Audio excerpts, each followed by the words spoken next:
Québec, donne-moi ta langue, que je te parle dans ta bouche et en français.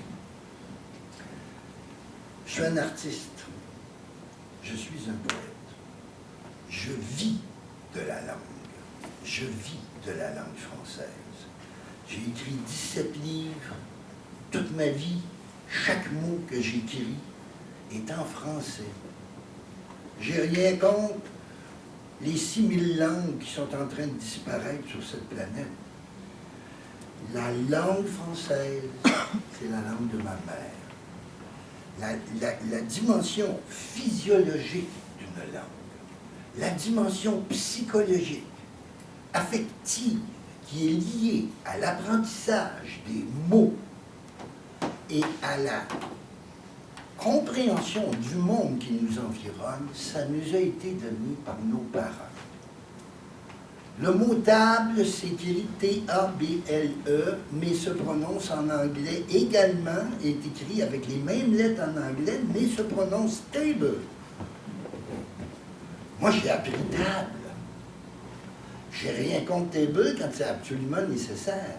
Mais si je perds la langue française, vous me tuez. Je meurs. Je n'ai pas envie d'écrire en anglais.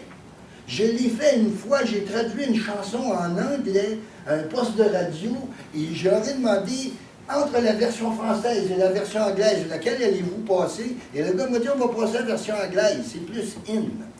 Jamais plus je n'ai traduit une de mes chansons et jamais je ne le ferai. Tout ce que je fais est en français. Donc je suis très très fier parce que pour la première fois que je milite avec Jean-Paul Perrault et Impératif français, j'avais déjà fait une conférence, des spectacles et tout. Et l'action d'Impératif français est de plus en plus impérativement, on doit la soutenir à cause de tous les chiffres qui viennent d'être donnés. Donc moi j'ai accepté la présidence d'honneur tout à fait naturellement. Parce que ça fait 50 ans que la langue française est ma victoire en tant qu'artiste. Mais en tant que citoyen, on a un combat, là, puis pas n'importe lequel. Donc, je vous encourage à travailler avec l'Impératif français et tous les autres mouvements francophones qui protègent la langue, qui sont à la défense de la langue française. Ici, naturellement, il s'agit d'une campagne de promotion de la francophonie, de financement et de recrutement pour l'année 2014-2015. C'est grâce à votre participation et à votre généreux soutien financier que le mouvement impératif français continue d'être en première ligne dans le combat pour la protection et le rayonnement de la langue française. Le français, c'est la langue de ma mère, je viens de vous le dire. Enfin, ma mère me disait, Raoul, je taponnais tout le temps après les lettres, ce qui m'impressionnait le plus quand j'étais jeune, c'était la soupe à l'alphabet. Mais je la mangeais pas. Et là, je jouais, puis j'essayais d'écrire des mots. Je comprenais rien. Mais je trouvais ça beau, des lettres. Là, ma mère a dit, Raoul, tu veux devenir poète? Mange ta soupe à l'alphabet. Mon père, qui était juste à côté, il dit, ouais, ben, il faudrait que tu manges autant de chiffres, mon petit gars, parce que tu vas pas échanger un poème contre un pain à n'importe quel dépanneur. La première chose que doit accomplir un peuple, c'est sa langue. Sans la souveraineté de sa langue, un peuple ne peut évaluer les richesses de sa culture, oublie son histoire et ne peut évoluer vers la clarté de son identité. Comme la langue est le premier et le plus précieux patrimoine d'un peuple, elle est à la fois racine, sève et fleur de son histoire et de son génie créateur, ainsi que l'ultime promesse des fruits de son avenir. Bien que 80% du Québec soit francophone, ou bon, ajustons les virgules, là, les francophones de Montréal seront bientôt minoritaires. Quand j'écoute tous les chiffres qu'on me donne, je me sens comme à la 11e heure. ce 11 septembre.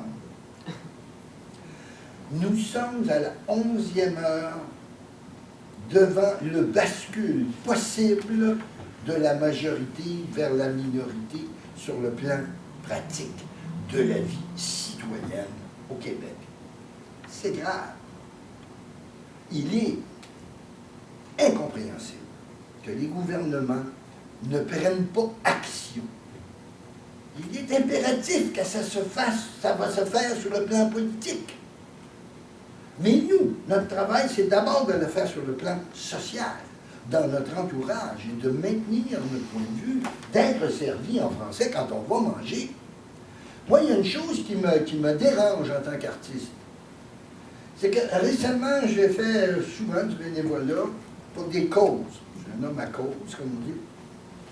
Et dans ma région, ce qu'on a fait, moi, récemment, on a fait des activités culturelles.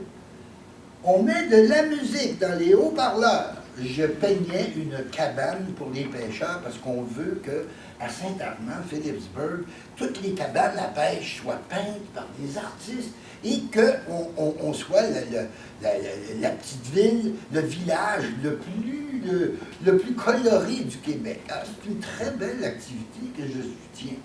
Mais de 8 heures du matin à 4 heures d'après-midi, je n'ai pas entendu une seule chanson en français. Donc, j'ai eu une montée de lait. Et je suis allé directement au patron. J'ai dit, monsieur, si demain matin, j'entends pas des chansons en français, je rentre dans votre boîte et je déchire tout. Je dis, là, je ne prends plus. OK?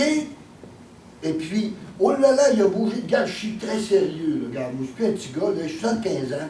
Je défends ça. Comment peux-tu expliquer, inviter des artistes anglophones en majorité, alors que les artistes dans notre région pullulent et qui chantent en français?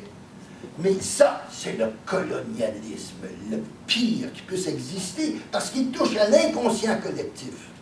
Le monde ne s'en rend pas compte. Tu vas manger, on entend juste de la musique en anglais.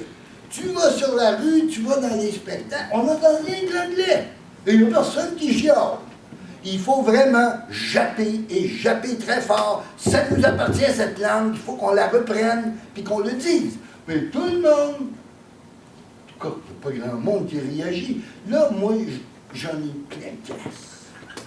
Que ce soit le premier ministre qui va le voir, n'importe qui, je vais lui dire, garde la langue, là, il faut faire ça vite. Sinon, on se tire dans le pied.